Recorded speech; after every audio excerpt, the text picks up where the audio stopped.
Мал чарбачылык менен алектенем дегендер үчүн же болбосо мал чарбачылык менен алектенгендер үчүн өтө сонун мүмкүнчүлүк. Видеонун аягына чейин күзөтүп туруңуздар.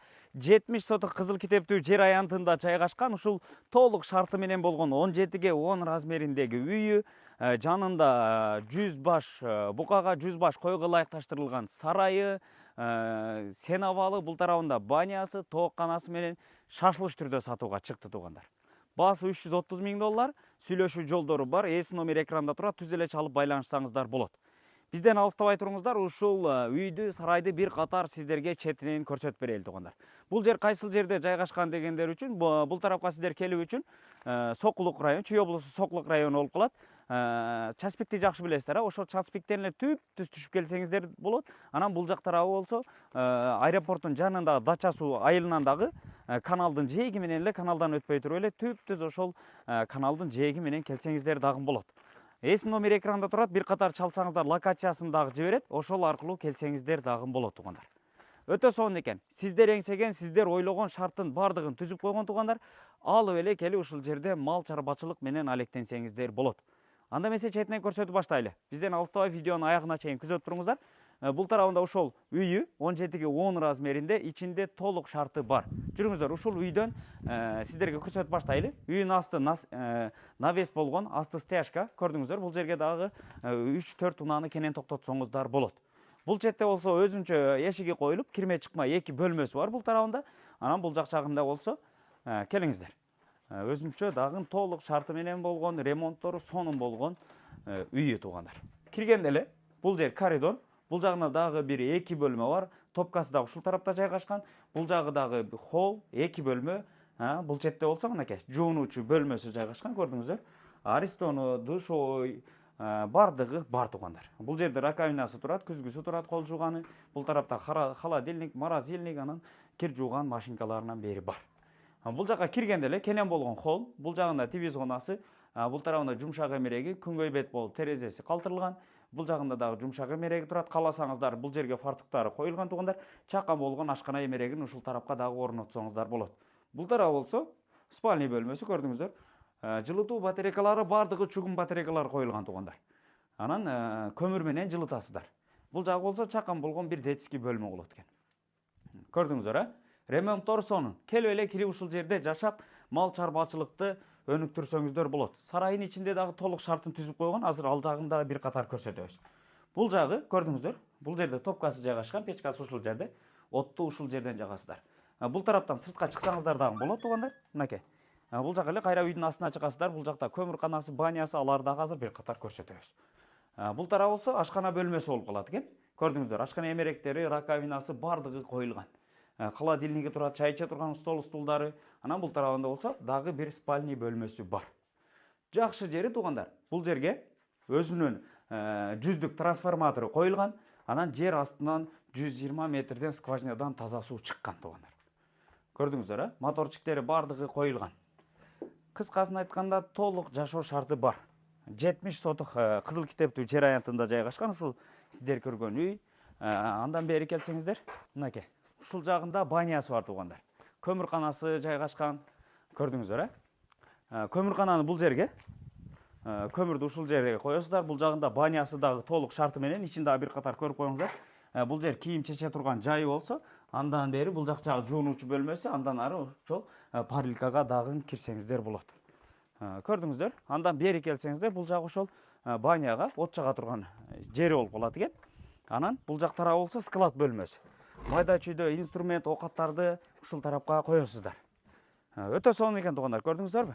Анан бул жагында болсо тоокканасы дагы бар. Мынакей.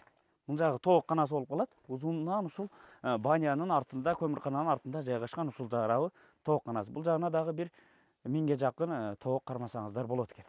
Анан бул тарабы болсо жанагы жанында 8 гектар көк китептүү жер аянты туугандар. Көрдүңүздөр, ушул жер дагы сиздерге кошулуп берилет. Баасы 330 миң доллар. Сүйлөшүү жолдору бар, номер экранда турат туугандар. Коркпой чалып байланышып, баалашып алсаңыздар болот. Анан эгерде айдоо жер издегендер болсо, ушуга эле жанаша жайгашкан. Бул жак тарабында дагы 24 гектар айдоо жери бар экен. Аны дагы өзүнчө бир баалашып алсаңыздар болот. Анан үйдүн бул жак тарабында болсо, алма бағы дагы бар. Көрдүңүздөр, алма бағы, ана ошол алма бактын ичинде жайгашкан ушул жердеги малчынын үйү дагы бар экен. Толук шарты менен ал дагы туугандар. Анан бул тарабында ошол жанагы өзүнүн жүздүк трансформатору дагы жайгашкан. Анан бул тарабын көрдүңүздөр, мынакей. Навес бар. Навестин астында ушундай бөлүп койгон. Бул жагы арпа, жемди ушул жерге коет экен. Анан бул жак тарабында болсо, мынакей жүгөрү. Жеми гана да ушул жер. Ушул жерге эле алып келип жүгөрүнү төгөсүздөр дагы. Ичиге кирип көрсөтөйлүк. Бул жагында дробилкасы бар. Дробилкага саласыздар, жемди майдалайсыздар дагы. Мынакей.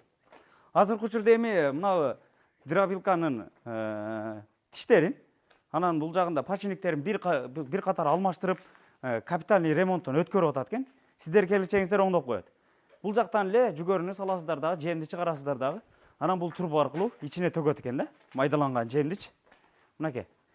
Бул жагына жем түшөт, көрдүңүздөр, баягы чаңып, эч нерсе болбойт экен да. Ушул жерге эле жем түшө берет. Бул жерден ушул күрөк менен алып туруп эле анан бул тарапка сарайдын ичине кирип, малга бере бересиздер. Көрдүңүздөр, ушундай болгон жиптеринен бери бардыгын коюп койгон. Анан астылары стяжка болгон, боксидиге катырган каналдары бардыгы бар туугандар. Жакшы жери туугандар. Мынанын мындай сууну ичейин дегенде эле өзү мындай шырылдап суу чыгат экен бул жергечи. Ар бириге ушундай шарт түзүлгөн. Жалпысынан ушул сарай 100 букага ылайыкташтырылган. Акырларындагы көрдүңүздөр, лотокторду коюп бүт түзүп койгон шартын. Андан бери азыр бул жагын сыртын дагы көрсөтөбүз. Бул тарабын бир катар көрүп коюңуздар. Мынакей. Бул жагында дагы ошондой эле шарт түзүлгөн туугандар. Мынакей. Шырылдап суу чыгып турат. Бул жагында дагы астыга ушундай болуп, полдору дагы бардыгы жасалган, боксидиге катырган каналдары бардыгы бар. Кааласаңыздар, жанагы сүт багытындагы уйларды баксаңыздар дагы болот да. Наркы четине болсо, торпокторду киргизип коесуздар. Көрдүңүздөр, өтө сонун экен. Шартын түзүп койгон. Потолоктон дагы бардык ошо пеноплекс менен жылууланган сарай. Өтө сонун экен. Кыскасын айтканда, баягы сарай куруп, мал багам дегендер үчүн дагы бардык шартты түзүп койгон. Мынакей. Бул жагында саан уйларды карай турган болсоңуздар, чакаларды жууа турган, эми мындай ванналар да коюп. Суунун напорун көрдүңүздөрбү? Өтө сонун экен. 120 метрден скважинадан таза суу чыккан туугандар. Жүрүңүздөр эми ал жак катарындагы бир катар көрсөтөйлү. Сыртында дагы 500 штук преске дагы эмеси бар туугандар. Сенабал бар. Мынакей. Көрдүңүздөрбү сарайдын ичиндеги шартты? Сиздер ойлогон, сиздер эңсеген шарттын бардыгын түзүп коюптур. Жаңы эле курулган сарай туугандар. Андан бери бул жагынан сыртка чыга турган болсок, мынакей. Бул жак тарабында дагы мынакей. Кааласаңыздар, жайында ушул тарапка дагы бир 150дей койду кармап баксаңыздар болот. Навеси бар экен да жайында. Анан бул тарабында сенабал. 500 штук чөп бата туугандар. Азыркы учурда жыгач материал мыктарын бардыгын алып келип койгон. Бүгүн эртеңдерден Кудай буйрса бул жерин дагы үстүн навестерин жаап бүт даярдап коет. Сиздерге кежеңиздер. Өтө сонун экен. Кааласаңыздар ушул жерде 100 баш бука байласам, ал анчалык мал караган мага аздык кылат дей турган болсоңуздар, бул тарабына дагы бир 100, 200, может 300 бата турган сарай салып алсаңыздар дагы болот. Анан бул жерде 100 тонналык жанагы силос деди, силос, сенас ошолорду даярдаган 100 тонналык кампасы дагы бар экен туугандар. Өтө сонун. Эми бул жак тарабында көрсөтөйлү. Бул тарабында өзүнчө койканасы дагы бар экен. Баасын дагы сонун койду туугандар. 330 миң доллар. 70 сотук кызыл китеби, жанында 8 гектар көк китеби менен айдоо жери бар. Айдоо жери дагы жанагы 49 жылга эмес туугандар. Ал собственность жер туугандар. Айдоо жери көк китепте. Мынакей, көрдүңүздөрбү? Кааласаңыздар ушул сарайдан алып чыгасыздар, бокту алып чыккандан кийин эле бул тарапка бокту төккөндө өзү мындай ылдый агат экен. Анан ал тарабынан эле жүктөп бул тараптагы ошол айдоо жериңиздерге көңдү алып чыгып таштай берет экенсиздер да. Эми бул тарабын көрсөтөйлү. Бул жагында азыркы учурда бул жердин ээси болсо арашан койлорун карайт экен. Айт жаныбар, бул койлорду көрдүңүздөрбү? Мынакей. Бул жанагы жалаң линиядагы арашан койлор экен да. Бул жеринде дагы бардык шарты бар. Койлорго дагы бардыгы ушундай акырлар жасалган. Тузун деле ушул жерге салып коет экен, чөбүн деле ушул жерге салып коет экен. Мынакей, көрдүңүздөрбү? Тетик жерге тузун салып коюптур. Ошол жерден эле тузун жейт экен. Андан бул жак жагына дагы мындай сууду тартып койгон. Мынакей. Көрдүңүздөрбү? Бул жерден суу агат, ушул акырдан эле койлор суун каалаган убакта ичип тура берет экен. Анан бул жак жагы болсо кышында ошо койлорду киргизип койгону. Жайында бул жакта тура берсе, кышында бул жак тарабына кирет экен. Көрдүңүздөр, бул жагына дагы бир 100 кой кенен батат. Мына ушундай. Өтө сонун экен.